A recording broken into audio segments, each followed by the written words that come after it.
Magandang araw po, ito po si Francis Earl L. Noynay, 5 Lalahon. Tayo po ay gagawa ng bokashi composting sa tulong ng aking mama. Mga gagamitin, ice cream tub, dyaryo, gunting, coffee grounds at leftover foods o balat ng prutas at gulay. Una, pagpera-perosuhin ang leftover foods o balat ng prutas at gulay gamit ang gunting. Sunod, ilagay ang dyaryo sa ice cream tub.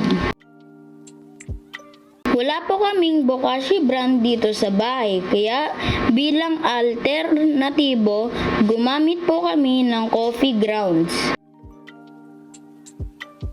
Maglagay ng kaunting coffee grounds at isunod ang leftover foods o balat ng prutas at gulay.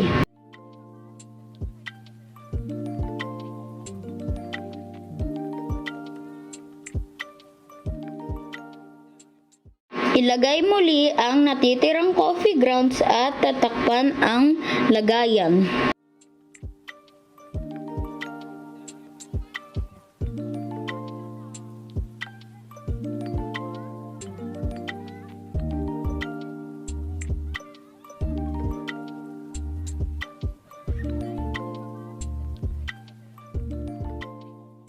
Ayan, tapos na po tayo sa paggawa ng bokashi composting.